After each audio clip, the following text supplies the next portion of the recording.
Hey everyone, welcome back to my home. I'm glad you're joining me today. I hope you had a great day. Ooh, I had a busy day.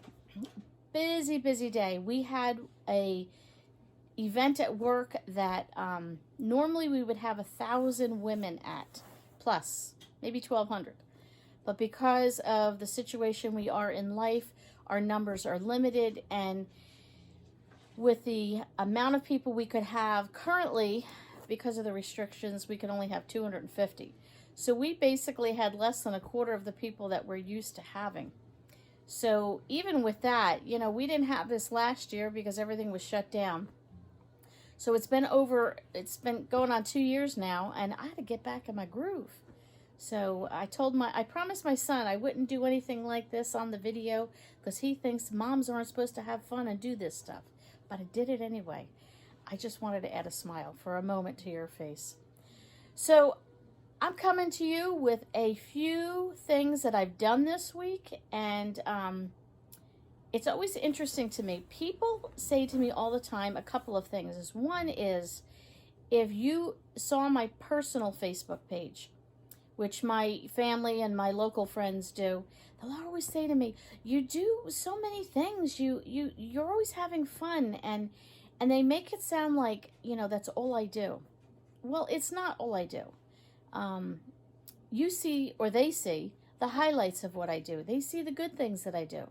Who wants me to post the negatives and the rainy days and the gloomy days of your life emotionally and mentally, and I had a bad day thing, and nobody wants to see all that stuff.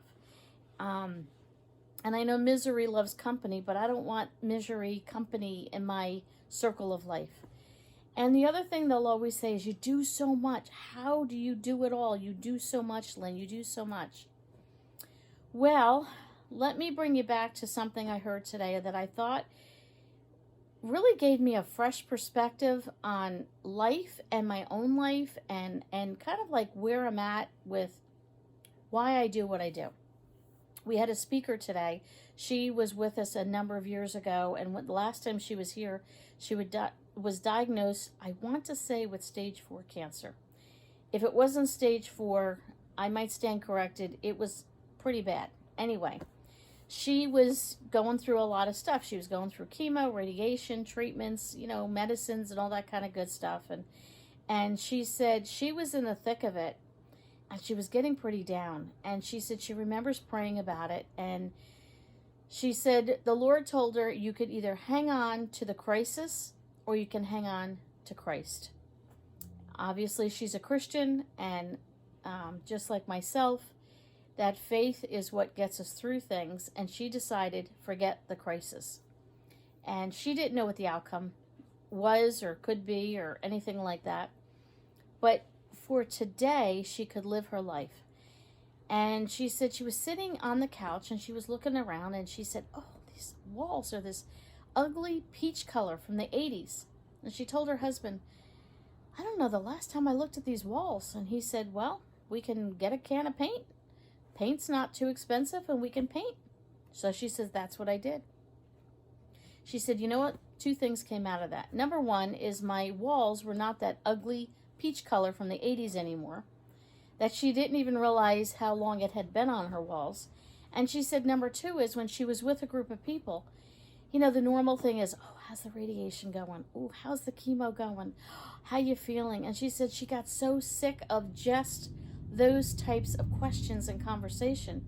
But now she could say, well, yeah, I had radiation this week, but you know what else I did? I painted my walls in my living room. Oh, you did? What color did you paint your walls? And there was a new conversation. And she said she started to do other things in life. So the conversation wasn't just about her health and her trauma that she was going through, but she had other things to talk about. And that got her through a tremendous amount of situations that she could avoid having to have these conversations with people about just her health. And it really made me kind of get a fresh perspective on life. We all go through trauma. Some of you could be living through trauma. And I don't want my channel to just be about, and this is me, it's not saying it's wrong, There are other people that do this, and that's great, and I watch these people. But I don't want my channel just to be about Dollar Tree hauls or shopping hauls or just about cooking or just about this. I want my channel to be an encouragement. I want it to be light and fun and interesting. I want it to be about cooking and working with special needs and disabilities and day trips and crafts and shopping hauls and trips and life, just about anything and everything. Just like my title says, everyday living, but in a positive way. I want to encourage you today that if you're hanging on to a crisis, don't, because that crisis will pass. And I am happy to say, years later, she has survived her cancer. She was there speaking today with every ounce of energy that I've ever seen in any one person, and she was a fantastic speaker. I so enjoyed her, got so much out of her. I have to go back and listen to her sessions again. But don't hang on to the crisis. Find other things. If it's your faith that gets you through things like me, find something within your faith. Join a new community. Get involved. Paint your walls in your living room. Do something. And that's what you're going to see on my video today. I have done, just this past week, I've done all kinds of things. I've taught a class in homeschool. I've actually taught three classes. I did 3 classes in a homeschool group. We've taken care of my parents. We went on a day trip to a place called Wheaton Village, which was a glass blowing place. We did some thrifting. I did some cooking. I did some redecorating. Whew, I don't even remember all that I did, but hang on and I'll show you what I did. So I hope you enjoy the video.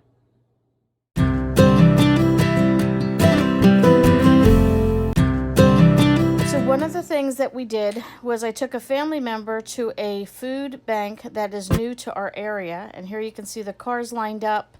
And it was great because they also included me in. They said they had so much food to please take it. So here you go. You can see how much food we were given, boxes and boxes.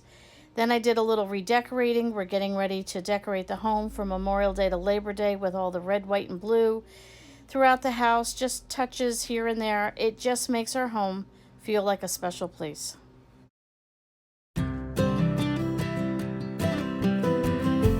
Hey, so you're getting to see a week in the life of Lynn, and I'm always curious about people. What do they do all week?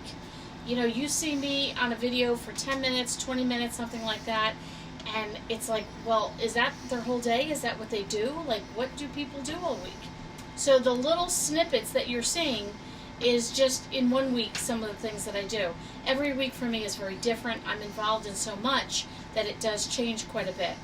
And in amongst that, taking care of my husband, my youngest son, and my parents, and then working, we try and fit in all this other stuff. So tonight I'm working on, I have, let me bring it over here, I have some chopped meat, and I'm trying to cook it up, but it's still frozen. So we're going to just chop up what we can, and then I'm going to warm this up, and as that's warming up, I'm going to add, I'm going to be making some, I just had this, I wanted to use it up. It's one of those things that's been in the pantry forever, so it's a packet of rice, and I usually do plain rice or noodles. I am making beef stroganoff, the cheap version, with chopped meat, which is the way we like it. It's cheap, it's simple, and it's delicious.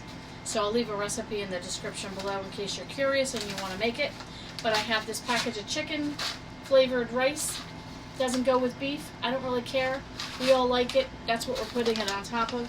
And then I'm going to just add to the beef stroganoff some frozen peas and carrots in it, because if I put it on the side, the men in my family go, "Oh, do we have to eat it?" But if it's in the beef stroganoff, it just kind of all blends together. And then I'm going to do some biscuits on the side just to make it kind of fun.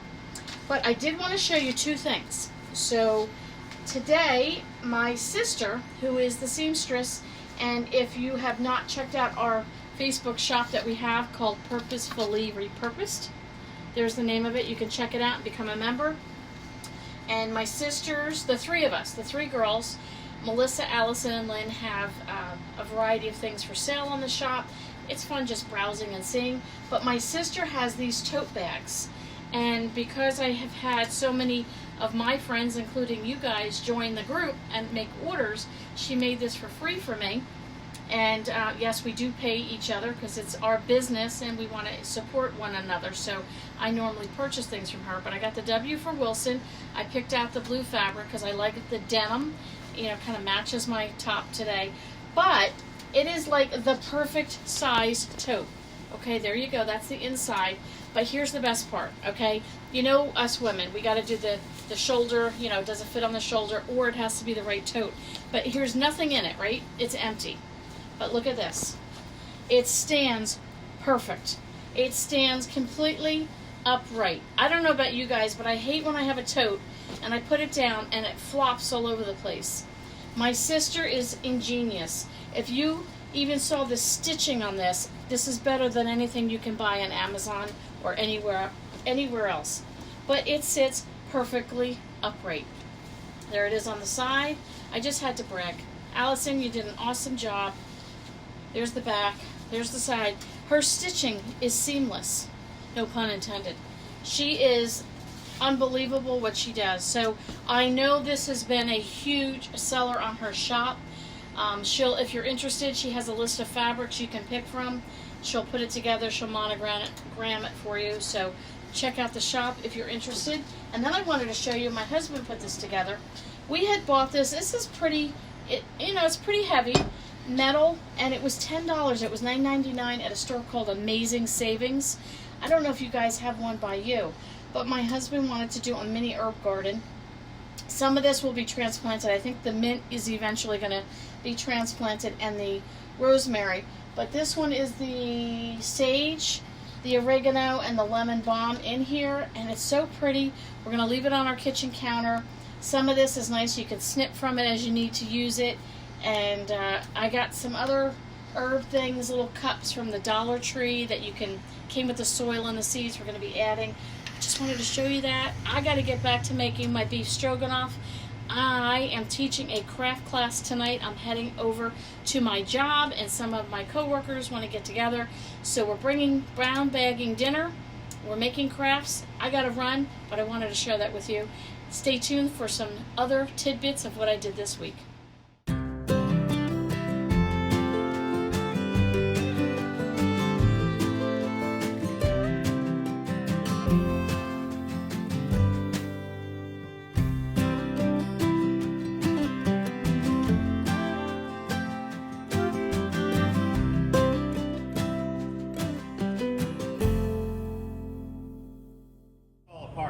It's not hot enough to move, but it's hot enough to just basically keep the shape that it is right now.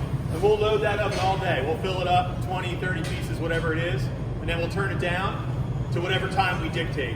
It could be 10 hours, 20 hours, a day, 3 days, 3 months, a year, whatever we want it to be. That's why we have so many ovens. All these black boxes that you see, these are all ovens that we use to cool pieces down in. We made a paperweight yesterday for an event we're having, a big one. It's got to cool down for 5-7 days.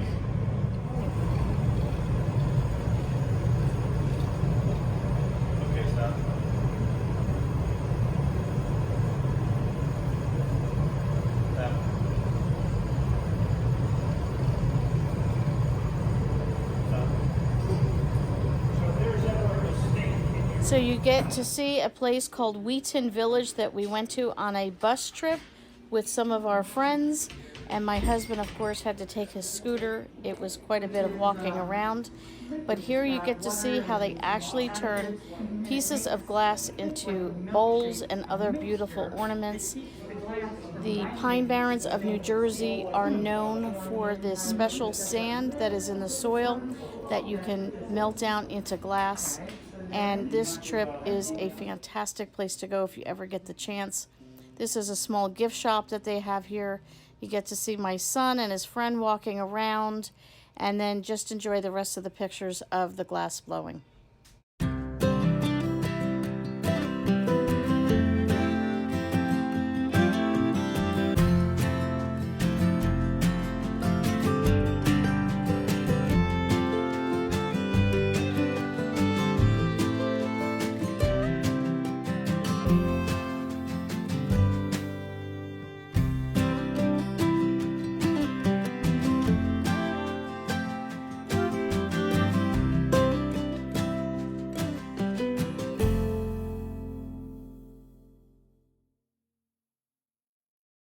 So after the bus trip, we were invited with the whole tour group to go to someone's home for a outdoor picnic, and they just put a bounty of food out for a great spread.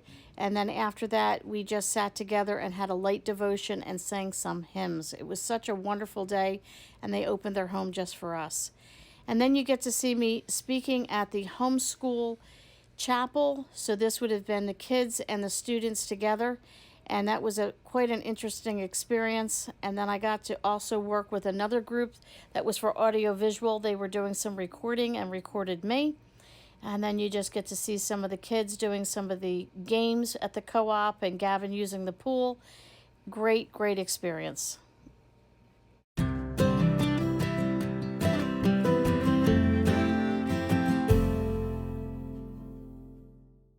And then there is nothing better than midweek, getting together with your kids, having a meal, just hanging out, being family, lots of laughter, lots of giggling. Of course, you can see my daughter-in-law is just a hoot and a holler, and we love being with her.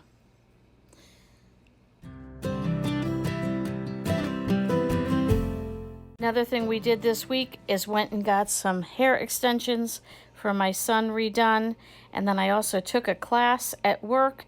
And then that evening went out with the girls from work. There was a group of us that went out to a sub shop for a fundraiser that evening, and that was a great time as well.